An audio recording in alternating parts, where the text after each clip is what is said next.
Ya, selamat pagi anak-anakku sekalian. Hari ini kita akan mempelajari kembali bagaimana cara menyusun tabel distribusi frekuensi, di mana minggu yang lalu Bapak sudah menjelaskan cara ataupun teknik di dalam membuat tabel distribusi frekuensi. Mudah-mudahan anak-anakku masih ingat langkah-langkah di dalam membuat tabel distribusi frekuensi. Untuk lebih jelasnya, saya akan buat contoh soal. Nanti saya kerjakan dulu bagaimana cara membuat tabel distribusi frekuensi. Contohnya demikian. Susunlah data berikut dalam tabel distribusi frekuensi. Ada 65, 72, 67, 82, 72, 91, 67, dan seterusnya. Berarti di sini kita harus membuat langkah-langkahnya seperti yang saya jelaskan minggu yang lalu. Pertama, kita menentukan dulu jangkauan. Jadi, jangkauan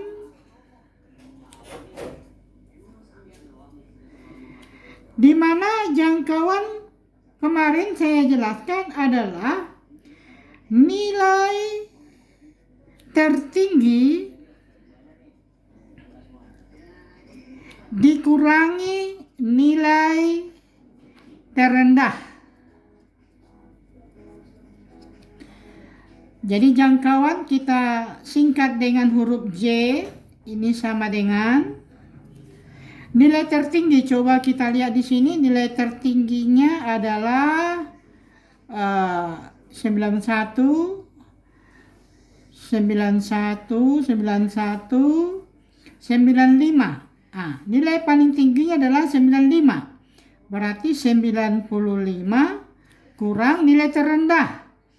Ini 65, 65, 61, 61. Ya, berarti nilai terendahnya adalah 61. Ini nilai terendah, 61. Nilai tertinggi tadi yang ini, nilai terendah tadi 61. Berarti sama dengan 5 kurang 1, 4. 9 kurang 6 itu 3. Berarti jangkauan sama dengan 34. Kemudian langkah kedua, kita harus membuat banyaknya kelas. Banyak kelas itu kemarin saya sebutkan rumusnya adalah 1 tambah 3,3 kali logaritma N. Jadi K sama dengan 1 tambah 3,3 logaritma N-nya berarti banyak data. Banyak data di sini 1, 2, 3, 4, 5, 6, 7, 8, 9, 10. 1, 2, 3, 4, 10 kali 4 berarti 40.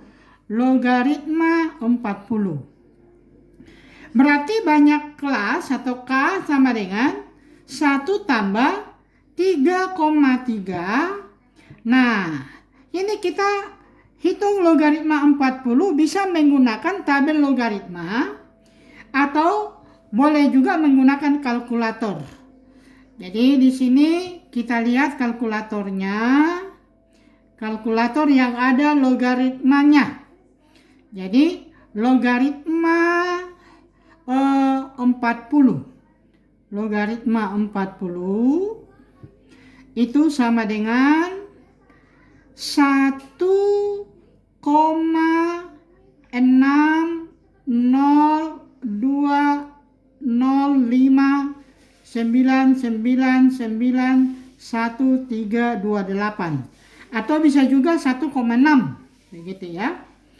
sama dengan 1 tambah 3,3 kali 1,6 ini. Jadi ini 1,6 ini tadi kita kalikan dengan 3,3.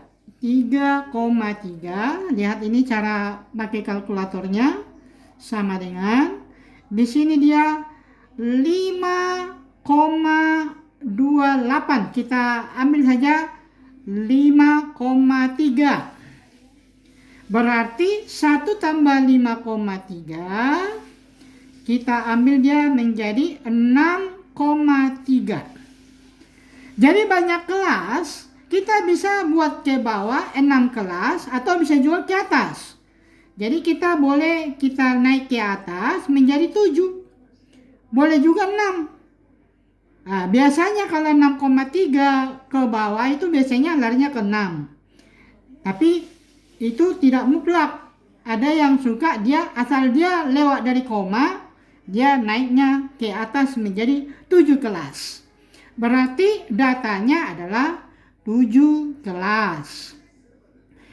Setelah dapat banyaknya kelas, di sini dalam halnya adalah 7, kita menentukan interval kelas atau sering juga disebut dengan panjang interval. Jadi interval kelas disingkat dengan I. Interval kelas sama dengan jangkauan dibagi dengan banyak kelas atau J per K sama dengan J-nya tadi 34, ini 34 yang ini. Jadi 34 per banyak kelas tadi 7. Sama dengan kita bagi pakai kalkulator ya. Jadi wajib hukumnya punya kalkulator. 34 dibagi 7 sama dengan 4,8 atau 4,9 karena 85. Nah, ini kita bulatkan. Jadi kalau ada tanda merah-merah begini ada pembulatan, kita larinya panjang intervalnya adalah 5. Karena memang 4,9 lebih condong dia ke 5. Sekarang langkah selanjutnya yang membuat tabel distribusi frekuensi. Jadi tabel distribusi frekuensi kita buat demikian, lihat. Jadi caranya kita buat di sini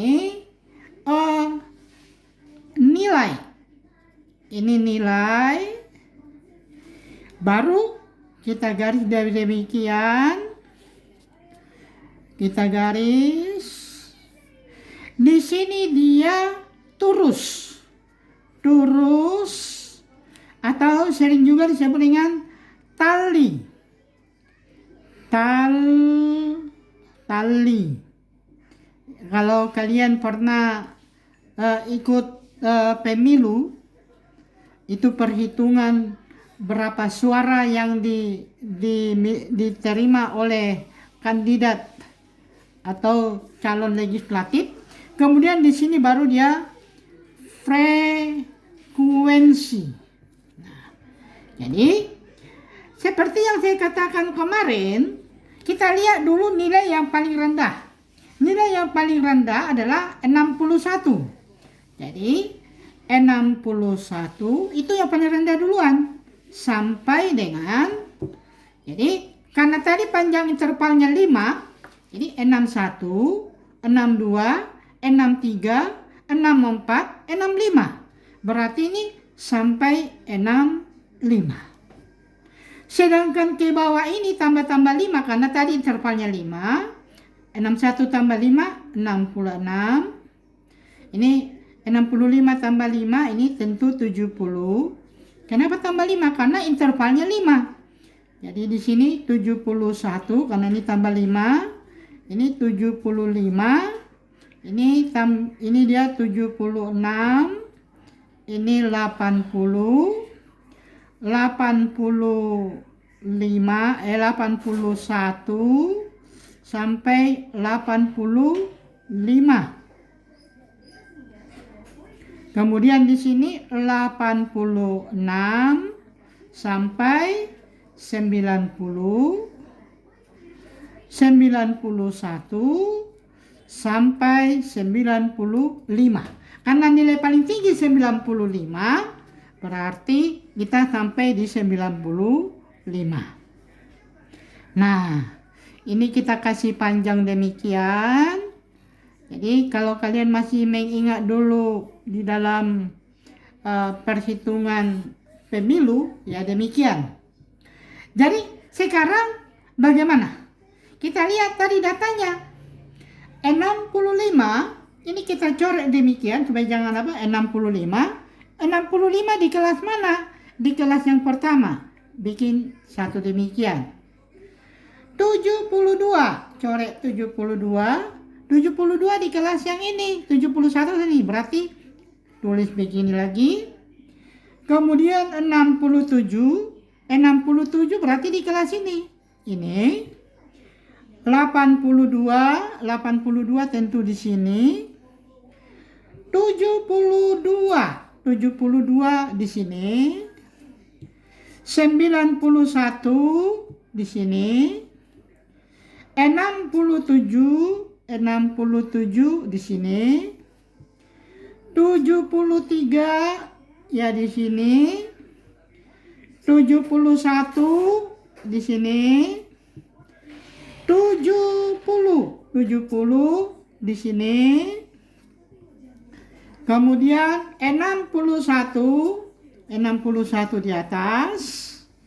75 karena ini sudah 5 jadi satu ikat. Nah, kemudian 89 tentu di sini. 74 di sini. 90 di sini. 83 di sini. 86 di sini. 68 di sini. 87 di sini. 85 di sini. 65 di atas. 76 di tengah. 71 di sini. 65 di atas. 91 paling bawah.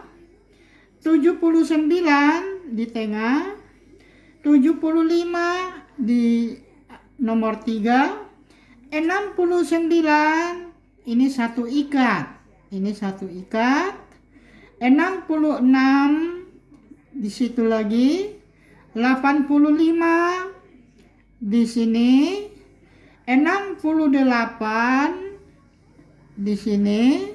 88 satu ikat. 71 di sini. 70 di sini.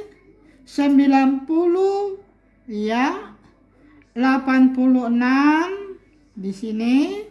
68 di sini. 73 berarti ini sudah dua ikat. Kemudian 74 di sini. 95 paling bawah. Nah, sekarang kita hitung frekuensinya. Ini 4. Ini 9, satu ikat tambah 4 berarti 9. Ini 11. Ini 2. Ini 4.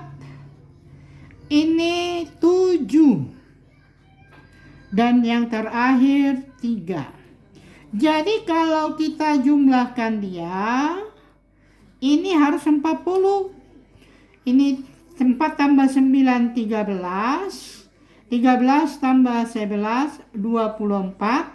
26, 30, 37, 40. Jadi jumlahnya pas 40. Jadi inilah tabel distribusi frekuensi. Tapi nanti di dalam apanya, turus atau tali ini nggak usah ditunjukkan. Ini hanya pada kertas buram. Yang ditunjukkan nanti adalah nilai, ini dia punya intervalnya dengan frekuensinya. Bagaimana? Jelas anak-anakku sekalian? Jadi dari data demikian kita ubah dia dalam bentuk tabel distribusi frekuensi. Langkah-langkahnya, pertama kita tentukan dulu jangkauan, kemudian kita tentukan banyaknya kelas. Rumusnya tadi 1 tambah 3,3 logaritma N. Ini masih ingat, ini adalah aturan Sturges. Jadi Sturges. Ini S-nya 2. Ini kalau bagaimana cara menentukan banyak kelas, salah satu aturan yang dipakai adalah aturan Sturges. Bukan berarti satu-satunya aturan di dalam menentukan kelas itu harus Sturges, tidak ada yang lain lagi. Tetapi khusus untuk pelajaran saya hanya memakai aturan Sturges. Demikian yang dapat saya apakan. Baru kalau memang sudah mengerti, ini sebagai latihan anak-anakku sekalian, ya, nanti bisa dilihat. Cobalah bikin data berikut ini dalam tabel distribusi frekuensi.